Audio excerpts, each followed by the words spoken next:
Bill Anthes, welcome to the Warrior Soul podcast, man. How you doing? Chris, thanks for having me on, man. I'm doing well, thank you.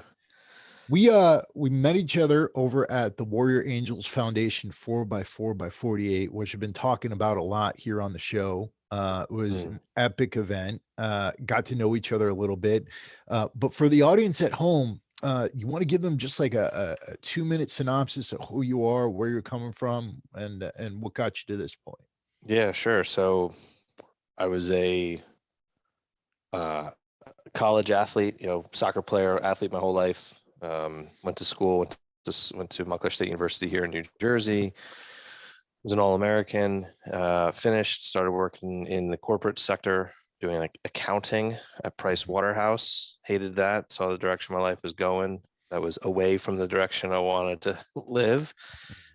Quit that job, joined the military, joined the army, with the hopes and dreams of becoming a Green Beret. And I successfully completed that pipeline and that training. The month before, or 2 months, 3 months before I went to basic training, I met this pretty amazing blonde woman who rocked my world. We were just kind of friends at the time, but had maintained a friendship, who is now my wife.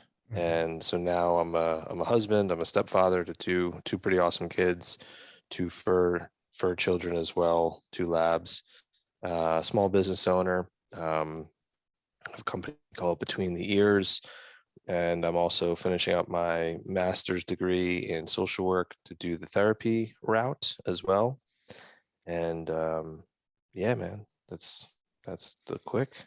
That's awesome. That's awesome. Yeah, we ran together one of the legs, and well, in my case, more like limped together on one of those legs.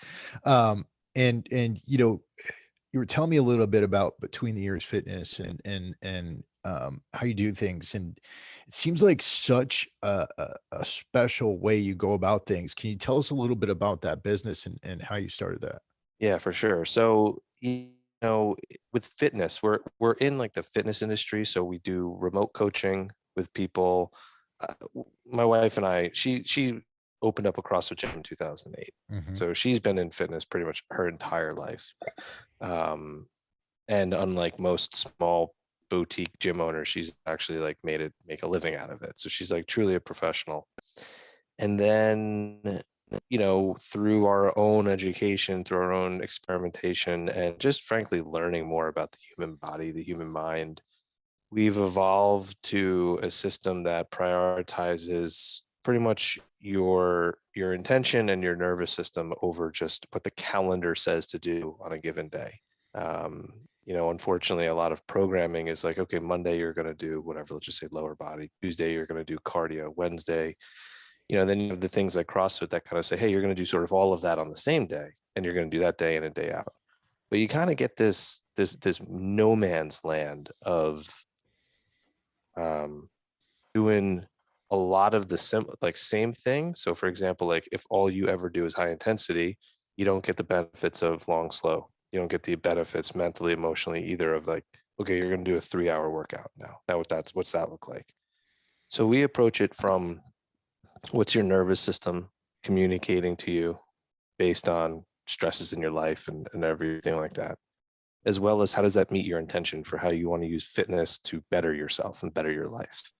And so it's kind of a mix between physical fitness and kind of pretty high level training concepts made simple for the individual, for the regular everyday person who wants to train hard as well as train for longevity and keep Right. going.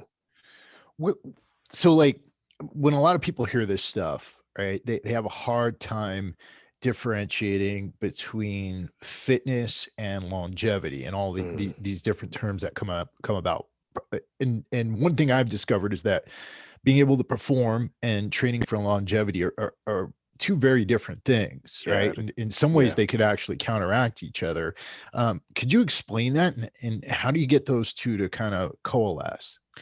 yeah. I mean, I think it's a great point because you look at what people do, you look at the epitome, right? So if you were to take a pursuit and dial it up to the maximum intensity, right, as like the trajectory of that pursuit, and you look at Olympic athletes, you look at professional athletes, you look at anybody who does a specific thing for livelihood, they make sacrifices to their long-term health. You see someone, linemen are a great example, Right. right? Anybody else that specializes in a specific type of fitness and performance, by specializing in it, they neglect other things. And in those other things could be joint health, tendon health, repetition, right? Recoverability, just wear and tear, because your job in that point is to perform a specific function. And that's fine, but that's a shorter burn. Right. Longevity, basically we want to be able to do stuff for it forever. And then one day just kind of have that be the end from a capability standpoint. Right. And the two are often at odds, and that's, each person, that's each person's prerogative to really say, no, I want to specialize in this. But I kind of have this thing within the fitness space where if you're a lot of people, and it's kind of like everyone wants to feel good, I think, where, hey, I'm an athlete, or yeah, you're an athlete. And it's like, I don't agree with that.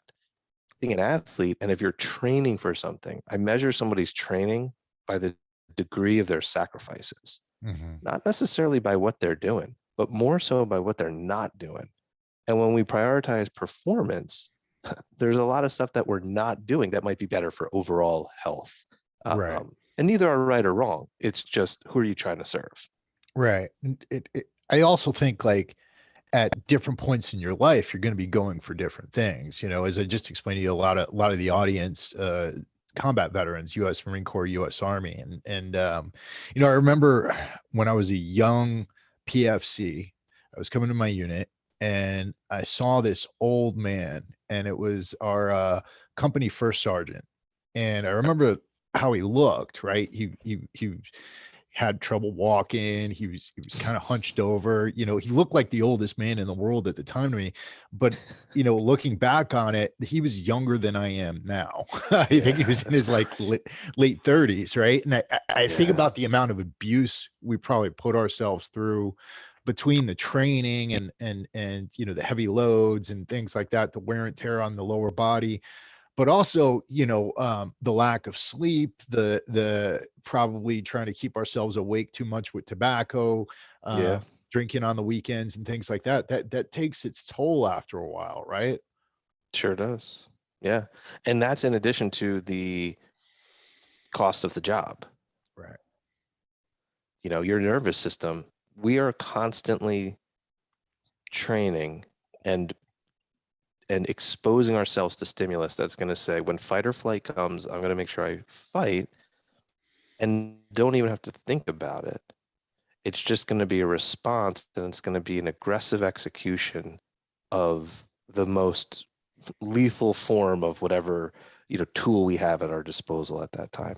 To get to that point, that conditioned response, you have to expose yourself to an incredible amount of stress by way of stimulus. Right. So you look at the total stress tolerance over a career, either a training cycle or a career, it's like, it's huge. And we need stress. We need the stress to create that adaptation, to create that response, right? This stimulus response adaptation sort of is like the conditioning thing. And we need stress. However, then you couple that in with partying, drinking, not sleeping, stimulants, shitty relationships. It just, everything is kind of in that one bucket. And when everything is in that one bucket, and it's just all sympathetic nervous system overdrive, fight or flight all the time, that other side of the coin is getting neglected, and that's where we recover. That's where we need that other piece. Nobody's saying don't go hard. It's just like, don't go hard every fucking time you do everything and anything. Right. Right. And that's something I think a lot of people neglect. You mentioned shitty relationships, right? Like, and I mean, I've been in a lot of shitty relationships, and I'm sure a lot of our audience members have too, just given the profession. But I think we tend to negate the impact that that has on us, both mentally and physically. Because, if you're dealing with those types of stressors constantly, that's like a slow burn at your soul. And if you're dealing with that constantly, it's gonna have an impact, and it's gonna have a measurable impact on who you are as a person, how you're able to perform, and how you show up in the world. I agree, man. Yeah, I agree. And I think if you were to try to like use this, because sometimes it does get like, I don't know, it does get a lot sometimes, when you start going into neuroscience, when you start going into some of the sciencey like things about this. But if you were to think about your body and yours as a system, as an it is, there's various components of that. And so there's various rooms, or then your body and your system is like a house. And there's various rooms throughout that house. And each room has a different kind of intention, right? The bedroom, where you begin and end the day. Right. Well, how you begin and end the day, right? What activities you sort of do to yourself, right? To begin and end the day. You begin and end the day maybe with some presence, maybe with some gratitude, maybe with some intention of like, okay, this is what I've got going on, right? And whatever. You got the kitchen, right? That's where you prepare and consume food, generally speaking. All right. So that's like going to be the kitchen of your mind. Like, what are you ingesting? What's the quality of the food that you're having? That's like definitely some relationships. Your consumption. What are you consuming? Media, all that stuff. The living room where you basically gather and socialize. And humans, we've come this far because we had the ability to band together and socialize and be like, hey, you have spear, I have spear, let's go kill some shit and dominate the planet. So the living room component of the mind is very much that social element. Mhm. And if you were to have a house without a kitchen, that's not a house. If you were to have, sorry, it's my dog. If you It's were to okay. have a house without a living room, you know, that's like just a place to sleep and shit and make food, and that's not really Right. a house.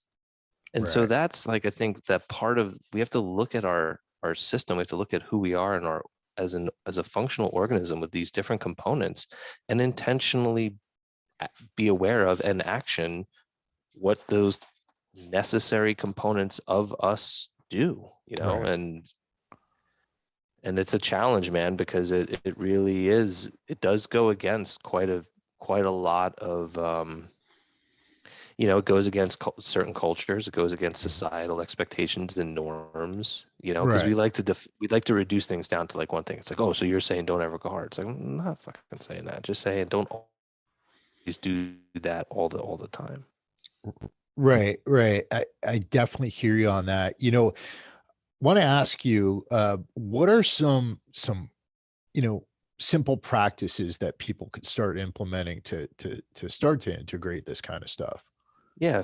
So I think first of all, it all begins with awareness, Mhm. right? If we don't have the awareness of ourselves, then we can't discern the signals of what's accurate, what's true, what's merely existing. Right. And beginning with awareness, that is where something like meditation or breath work really does help with being like, hey, let me pause real quick. It's just like a patrol, right? What the hell's going on? You do Mhm. your own sills. Stop, look, listen, smell, right? With yourself, though, apply that inward. Mhm. I teach people basically, you think about like a stoplight, red, yellow, green. What type of day is it? If Right. it's a red day and that signal is being like, listen, stop, and you try, like, it's like, here, you're at an intersection, it's a red Mhm. light.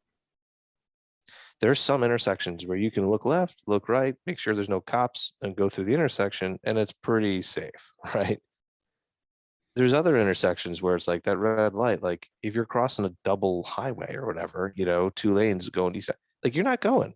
But if you try to Mhm. cross that, you're at a certain point, right? You might get lucky, but now you're playing the odds.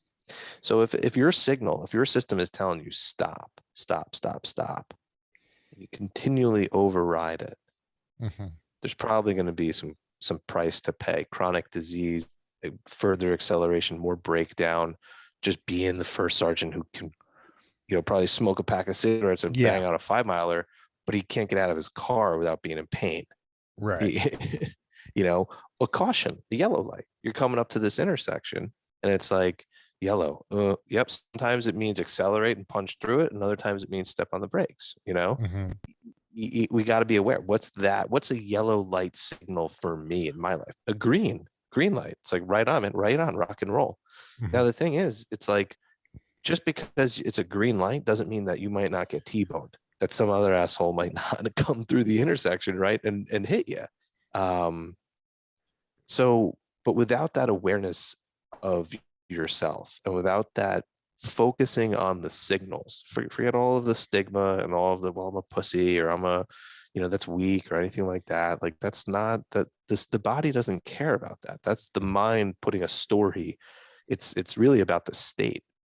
That process of getting to know your nervous system and what it's communicating to you, and then understanding what sort of your actions, how your actions have an impact on that. I mean, that's like a higher form of intelligence, I think. Yeah. No, absolutely. Absolutely. I got to ask you this because I know quite a few Green Berets, just being involved with Warrior Angels Foundation.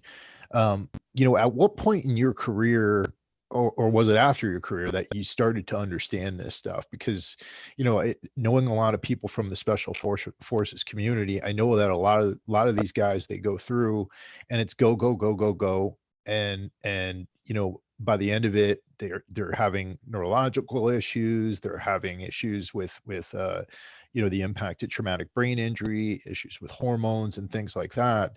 But you seem like you're in extremely good shape. I've watched you run. I've seen you interact with people. And not to say that these other guys aren't well put together, very well put together, but Yeah. but they've gone through some deep struggles. Did you experience a lot of those struggles? And if so, how did you overcome them, or were you able to recognize them early? Yeah. So I really started digging more into this as a result of my own struggles. And previously it was, look, I was, a college athlete, good, high performing athlete. Some of the intuitive training stuff I learned sort of as an athlete. You learn that in season. You're like, I can't go hard every single session. I won't make it to the end of the season. But then that switches to every time I trained when I was in the military. The only thing going, not the only, but the loudest thing going through my mind was, if I have to rely on my current fitness to drag a buddy behind cover to a bird, get out of a truck, whatever it might be, to engage, close, and destroy whatever it is I'm dealing with, this current state is not good enough. Because how could it ever be, right? How could you ever be like, yeah, no, I'm good, man? Yeah. No, not when there's life on the line. And that drove everything. So it was very much a just go, go, go, more, more, more. And I had a back injury from a jump, and that started to really, I think, that started to kind of mess with me mentally as well. Because now all of a sudden, well, what if I'm not going to be able to physically perform? Especially Right. me, I relied on my physical capability. I was a talent. I had, that was a strength of mine. And then it's like, well, there's like a little dink in the armor there. And then, so I got out. And then I just tried to basically apply the same methodology towards my life. And I just kept hitting a fucking wall. Mental health goes down the shitter. Um, that was really like the biggest thing. Like, yeah, the mental health component, like life just wasn't working. Had, uh, you know, a battle with suicidal ideation and, real close one night. Um, then you start, people that take their life, and Yeah. it's like, what the hell is happening? What is going on here? Like, why isn't what was working? Why isn't that working now? Right. And it was because, I needed to learn a new way to live. And I think at at the center of that was I needed to learn now who really am I? Who am I Mm. without this thing? Who do I want to be? And that process was super painful. Um, even to the point of recently going on a psychedelic retreat and really trying to work through that stuff, Right. because it's like fitness and mental health is one of those things. It's like, hey, physical fitness and mental health, we all know when we work out, we feel better. But Mhm. what I couldn't figure out was I'm fit as fuck. Why do Yeah. I feel like death? Why do I Right. not feel like I'm alive inside? I don't get it. They're saying mental health and physical fitness. And it's like, yeah, because of trauma, because of TBIs, because of just your own, like you're not just one component. Your Mm. system, there's a physical leg for sure, but there's a mental, emotional, and spiritual legs too. Yeah. And I think about like a stool or a chair, a four-legged chair. You take two of those legs out, or you just try to have one. Now that's a crutch. Now that's Mhm. a stilt. Right. Um, and so, that's been I've much of the stuff that we do now is just I'm a student of this as well. Right. And, I think that's the thing. Like I don't have it figured out. I know some things and some things make more sense to me than others. And, it certainly has been helpful in my life and clients' lives and others. Um, but it's always a continuous evolution of learning, applying how to go, learn, apply how to go, just rinse and repeat. Right. Right. I want to ask you more about that psychedelic journey, but the Yeah. one of the things I've noticed is that, exactly what you mentioned, because I've been pretty physically fit my whole life, right? Like I've never been not physically capable, right? Yeah. But as I've gotten older, I've noted.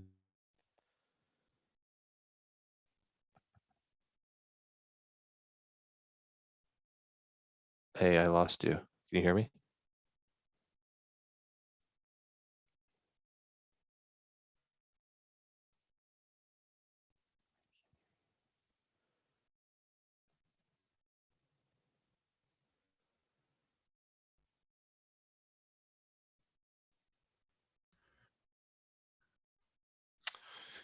Yeah, sorry for the interruption, guys. So, as I was saying to Bill, as I've gotten older, I've yeah, I've always been physically fit, right? I think I've been more physically capable now even than when I was 18 years old, right? Because Mm-hmm. I have more time to work out, I focus on it more and things like that. But I've noticed other kinds of chinks in the armor that are more mental in nature, like losing my faith, probably in losing my spiritual faith, but also I think in a lot of cases becoming increasingly jaded with my fellow man and being increasingly socially isolated. There was like a 5, 6, probably 7-year period where I isolated myself a good bit and didn't I would spend, you know, probably a whole day without talking to anybody until my girlfriend would come home from work, and I don't think that's good. And I noticed something with a lot of men in particular is that when we hit the age of like 30, 35, we tend to isolate. We get away from our tribe, we get away from other men.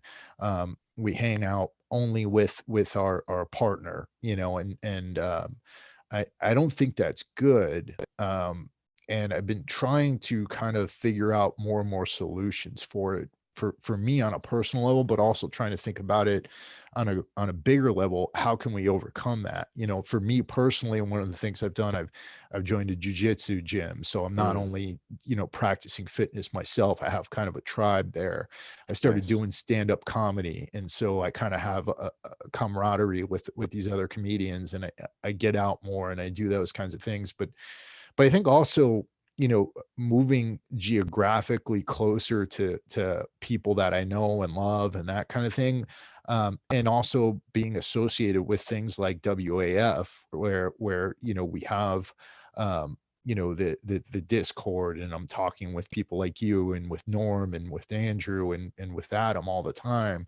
That kind of stuff helps to keep a tribe going. Have you noticed these types of things in your own life as far as dealing with that socially? Because with Green Berets, one of the things I always respect about you guys is you guys are like, you're you're a people oriented service, right? Everything you guys do is about developing humans and going into other countries and kind of developing assets there. And I feel like you guys are awesome at it, but I also feel like a lot of you guys as you get older kind of lose that too, Yeah.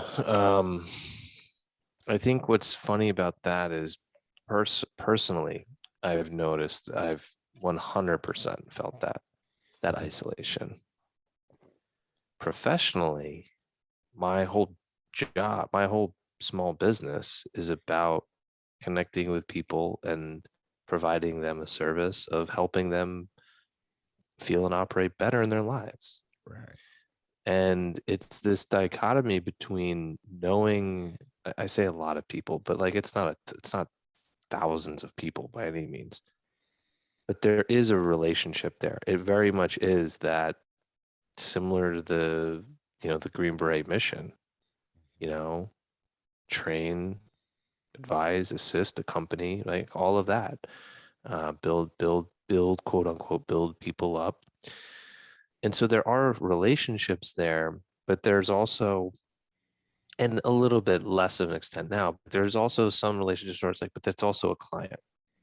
And so when you start to also get deep into some stuff, the therapeutic relationship is a sacred relationship. Your Right. therapist is not your friend. Right. That's a tricky thing where you start to know how some of the system goes, some of the healing, some of the mental stuff. You start to kind of pull on some strings and open some doors, and all of a sudden somebody's telling you about their trauma, or a significant, whether they call it trauma or not, an adversity and a challenging situation that still is having them struggle. Mm-hmm. So then there's that natural thing of like, hey, we can be cool, but there needs to be some distance. Right. Personally, my whole life, I grew up like with like just a feeling of, I like just intense loneliness, because Mm-hmm. for a very long time I didn't have a lot of friends. I was active, I was on teams, I knew a bunch of people.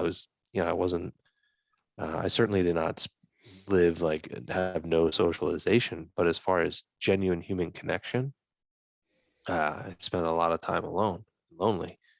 And that's something that I still feel. I Mm-hmm. still feel like that loneliness is a major part of mental health challenges. When Right. we get fractured from meaning and belonging, when we don't have a purpose, we don't have a tribe, and purpose and people, man, that's what fills that void and what fills that crack. That's some hard shit right there. Right. And I think your point about connecting with other men and not just kind of relying on our spouse or significant other or wife or whatever to fill that. Like, yeah, there's a long history of men needing that connection to other men. um, Right. and I think it also, your wife, girlfriend, whatever, significant other, like they can't be the only thing either. That's Mm-hmm. putting a lot on them, you know. So Yeah, it is. It definitely is. And I think that in some ways, our some people say you've got to be completely open with your partner and you got to let them know everything. And I think in a lot of ways that's a mistake because if you do that, you're throwing a whole lot at them. You're throwing a whole lot at them. yeah, I mean, I think the big things, sure, like big, like the headlines, but like the nitty gritty, everything, I don't know. Right. In my experience too, like depending upon the strength of your relationship, of course, but they know, like if they know you, they see you, they're around you, they can feel your energy. Everybody that walks into a room, like you intuitively can be like, yeah, no, I don't know, something's going on with that person. Mhm. Or like, hey man, are you all right? Like, they're like, yeah, but your partner, they probably know as well. Like, I think, one of the things is, I think we think we're better at hiding stuff than we are. Yeah. And instead of trying to have that pressure of I need to hide this from my wife, having the outlet to be like, okay, I have someone I can talk to that I trust, that won't judge me, that is just open, that we can roll with or work out with, or in a therapeutic setting, or just friendly, like whatever it might be, whatever that person needs. um not having one person be responsible for all of our stuff, because we're not going to Right. share all of it anyway. Right. Um, I want to get back to the psychedelic plant medicines and the journey you took. What led you to that? Because while I feel like the world is kind of opening up to that stuff, I was having a conversation, and I won't name who it was, but a friend of mine who's running for public office is a veteran, and he kind of laughed me off the phone when I said, you need to look at this stuff and Hmm. everything, and I think there's still a heavy stigma around it. Yeah. What led you to it? And uh, you know, what what was it that you went to? So a buddy of mine who was in the army, who's in special operations, went through in October, VETS, so Veterans Exploring Mhm. Treatment Solutions. Marcus and Amber Capone are the ones who's founded that. And he went through that and called me shortly thereafter and was like, "Hey, I just went through this thing. You need to take a look at this." And it wasn't like a you need to take a look at this because I'm worried about you, but he follows me on social media. We know each other. Um, he kind of knows like kind of what I like what I'm into, health and physical and mental and emotional. And he's like, not only this isn't just about getting high, this is about helping the brain. And this is about giving you access that you can't get from just thinking your way through things or journaling. And I'm like, yeah, totally. I 100% agree. Like there's only so deep we can go by ourselves. Right. Same thing with scuba. Like at a certain point, you need a tank to get to the deeper and stay at the deeper kind of things, tanks and weight. And that's kind of what these plant medicines are like, but Right. deeper within yourself. And so that was like in October. And the next day, Marcus and Amber Capone were on Andy Stump's Cleared Hot podcast. And I said to Kay, my wife, I was like, "Hey, that's who Ben was just, this is the same thing." And so she listened to it and she's like, "Yeah, you need to listen to this." And so we listened to it. Actually, we listened to a lot of it together. And it was scary how similar the story was. It was really, it was like, it was almost like hearing an echo, and some of the same conversations, the same situations. We kind of looked at each other like, whoa. And I was never a drug person. I haven't drank out. I've stopped drinking alcohol for Mhm. 3 years now, and I won't go back. But I was never really like, I don't know. But being in mental health, I've been sort of following and being aware of like, hey, psychedelics are having profound impact on people with mental health. Johns Hopkins is like leading the charge. There's some like doctors that I really respect that are saying, hey, these are helpful, these are good things. And so I had been aware of it. So I was like open. And then, also just wanting and needing my own healing. Um, Right. and so we listened to that and she really led the charge, because otherwise, I'll be honest, like, and this is the hard part, I probably, it's a snowball's chance in hell I would have really pushed for it myself. Mhm. And I think that's the thing with also with people with social support, sometimes like when you're in it, it's, and when you come from, I think, a service oriented background, taking care of yourself is like the hardest thing you could ever do. Yeah. And I'm incredibly blessed and fortunate to have a wife who, one, is still with me, and two is saying, hey, like, I'll be I'll do I'm going to lead this charge. Yeah. And so I went through a vets retreat in January, mid-January. That's awesome. That's awesome. Which compound did you take? So we did Ibogaine and then Okay. 5-MeO DMT. Okay. Toad. Yeah, I've heard a lot about that combination. Yeah. Is there anything you want to describe about it, or want to I leave it mean, open?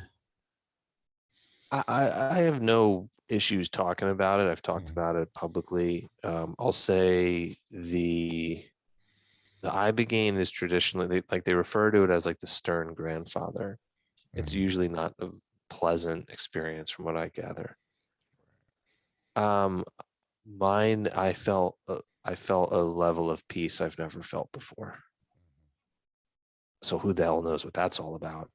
right. Um, but it was like I learned during that. I wasn't seeing anything. I wasn't really hearing anything. It wasn't what you normally think of like with an LSD trip or Mhm, any sort of traditional psychedelic. It really, to be honest with you, it was underwhelming from that standpoint. Now, mhm, that was my experience, and everybody's experience is different.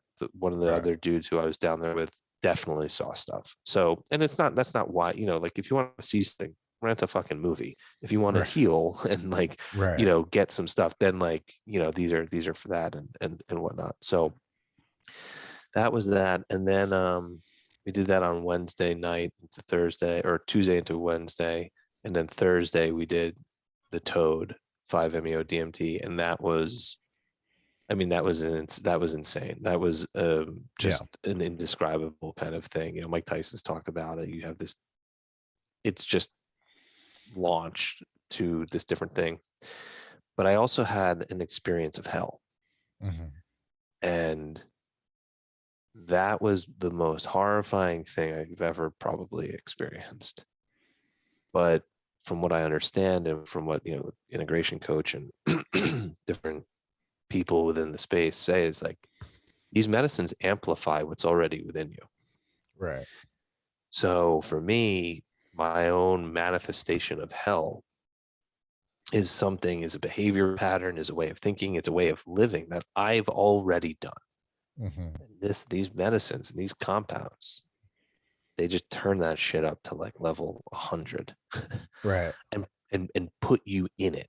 And then it's going to be it's I think the thing with the plant medicines is that they're the catalyst for change, Mhm, but they're not the actual change that right. occurs. Right. What are you going to do as a result of your experience? Mhm, That's where I feel I can get on board with that. Unlike you go to a clinic, you go to a pharmacy, you go to a, not to say there's anything wrong with psychotropic medication. I get it. There's a time and a place.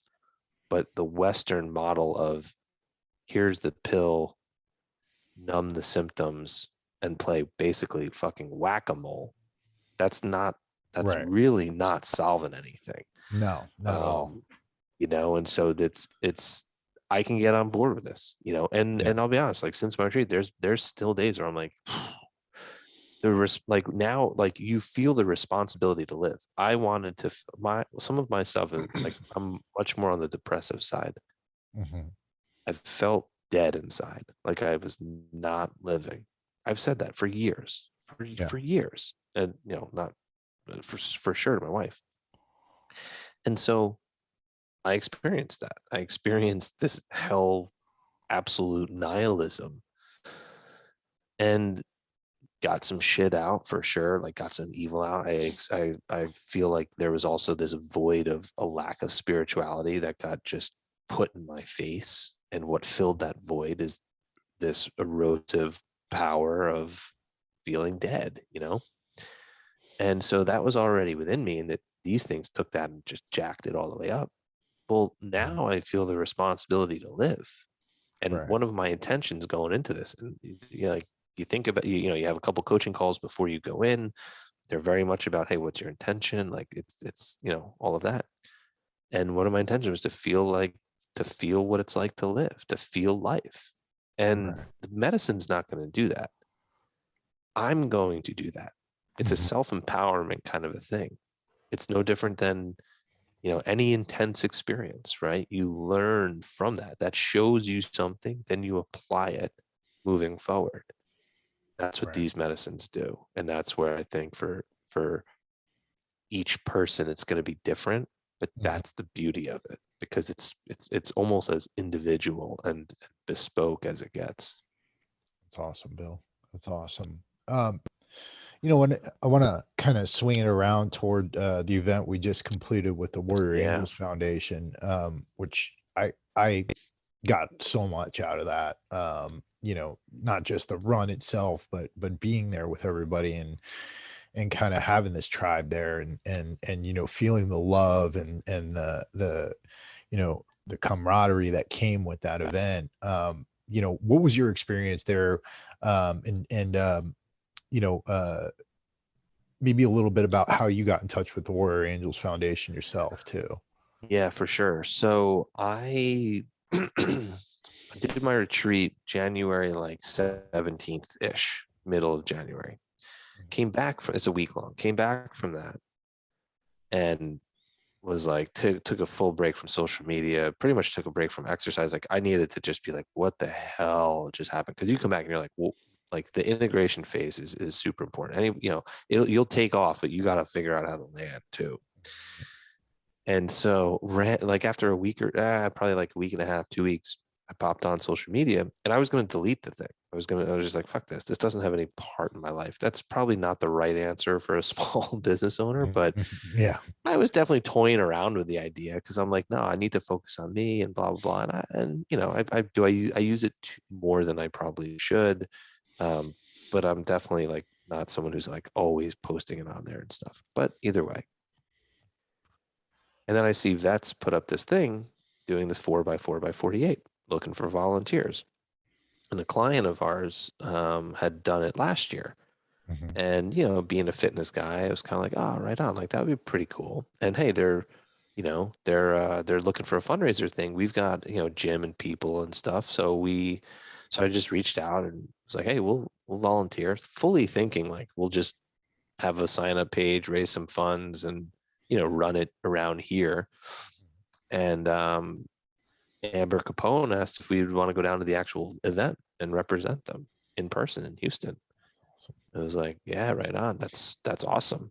And it was, so my wife did it the week before Mhm. on her own up here. She had someone run with her almost every time, but it was not an event. Like she still did life and everything too. So she did it, and then when we went down there, she obviously was helping volunteer and stuff. And to be with people who a lot of veterans, a lot of um, to be with a bunch of people who there was no bullshit. Right. It was just like open heart coming together, good conversation, sharing in something. Obviously Chief Phil and the Native American guidance Mhm. and welcoming was that reached that spiritual void that I as well have been unaware of how much that's been negatively impacting me. And that really kind of filled me up there. And then of course, me, you spending time with you and everybody else that was there, just making good relationships and connections. It was a amazing, 48 hours, and it gave me hope too for what's possible, you Yeah. know, moving forward. Yeah. It was such it was an awesome event, learning about Chief Phil, learning about all the spirituality and the ceremonies they did for us and getting to meet everybody. That was the best part. I think the running definitely had a central role in everything, but like it wasn't the only thing we were doing there, which I thought was amazing, you know. Yeah. Yeah. Yeah. If it was just a race, Mhm. and if people, not to say people didn't care about the running, because I don't know. I mean, I don't know what anybody else cares about, but if it was just like, hey, who's going to win this? Mhm. Or if it was all about the race, or if it was like a race, I feel like that would have lost something. Right. The running was like the beat of the weekend. It Right. just, it kept us kind of centered. It was like, okay, yep, there's every 4 hours, boom, Yeah. boom, boom. But what happened in between the beats was really the magic. Yeah, exactly. And Exactly. that's, that's that. I loved it. I really did. I thought it was, an amazing place and space and people. And, I think what they're doing and what their vision is amazing. It's beautiful, really. Yeah. Yeah, absolutely. Absolutely. I've known Andrew for years. I've known Adam for years. Just two really great people. And I really love what they're doing and what they're trying to work toward. And I try to support them as much as I can. Um, Yeah. I want to finish up just talking about you and your future. So you're working on this master's of social work right now. Yeah. And you're pushing forward and you toward your own vision. Yeah. Where do you see yourself in a year or so? I'm so bad at that question, bro. Yeah, me too, man. I'm It's an so unfair bad. question, right? It's like, I remember I did a goal setting thing before the army, and they were like, where do you hope to see yourself in 5 years? And my answer was just alive. Yeah. Like, in a year from now, best case scenario. So I'm interning at the VA right now. I know the VA gets a lot of heat, and I'm certainly not defending that. I like I've said to somebody, my own experience with the VA from a client standpoint, I would not be leaving a 5-star review by any means. Right. But I also think that where I am, it's the best way to engage and serve veterans. I'm in suburban New Jersey, outside New York City. There's not a lot of veterans around here. It's Right. not a military town. It's not. It's a way to stay connected and to serve. And I want to be part of the solution. Mhm. I never want to be the person who just sits there and points out problems. I think that person creates more problems. Right. So, in an effort to be part of the solution, through mental health as well as with my own sort of professional development and this and that, working at the VA, just doubling down on alternative approaches to mental health Mhm. that are holistic, that might not include plant medicine. I don't think it's not like a one, it's not a one size fits all thing, but really trying to integrate smart fitness, whatever that is for somebody, depending upon their Right. quality of life, nutrition, you know, some of these non-pharmacological approaches and interventions to get people moving, to get people feeling better, that kind of a thing.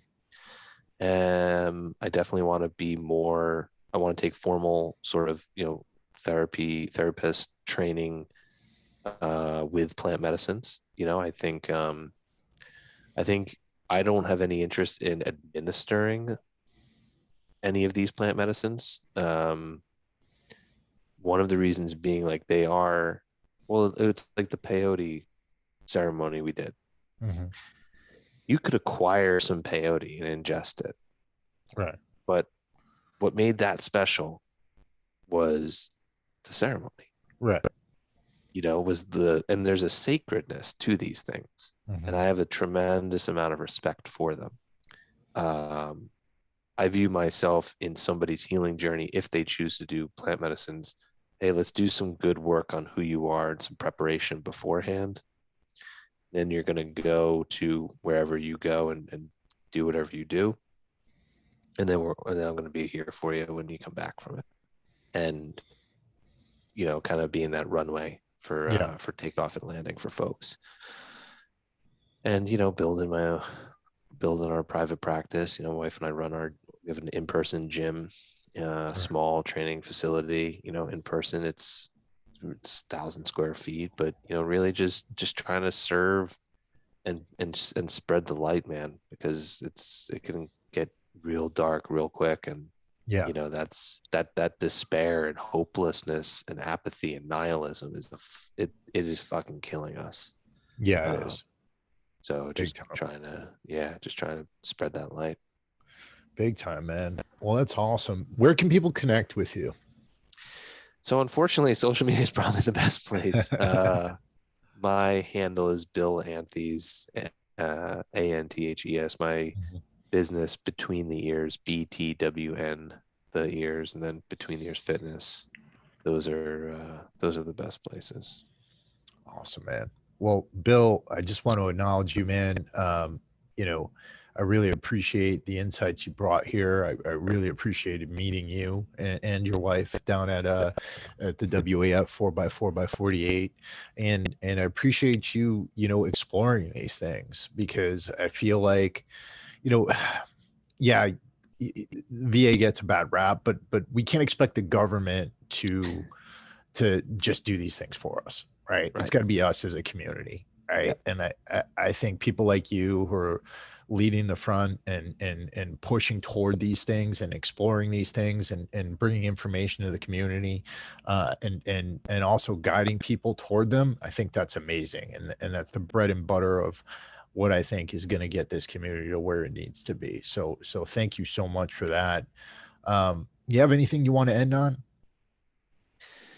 No, I mean, first of all, thanks for the kind words, Chris. It was awesome to, meet and connect with you too, and looking forward to, future friendship and whatnot, and just staying connected. And I think the thing to end on that my message would be like, just connecting to hope, just trying to cultivate a little bit of hope. If you're down, if it's the darkest night, like, you know, there is hope out there, and fight for that, and I know I was so cynical about hope up until probably a year, I don't know, up until not that long ago. Right. And everybody says, hey, hope is not a method. Hope is not a method. Yeah, I get it. A former administration ran on hope. And it's like, well, what Yeah. did that do? And you know what I mean? Like, I get it. I certainly get all of that. And I agree, hope is not a method.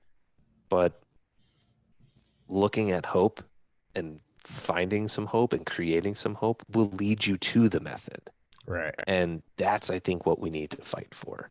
Um, and so holding on to that. You might not have the answer right now, and it might be a long, painful road, but fight for that hope and know that there is hope out there. That's it. That's awesome. That's awesome.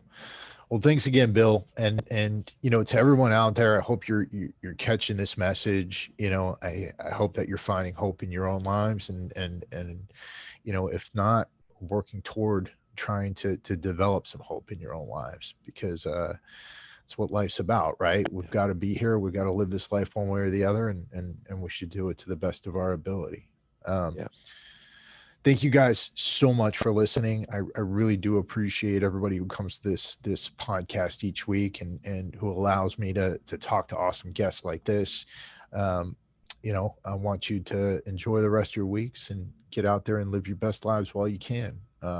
This is Chris Albert and Bill Anthes, and we are out.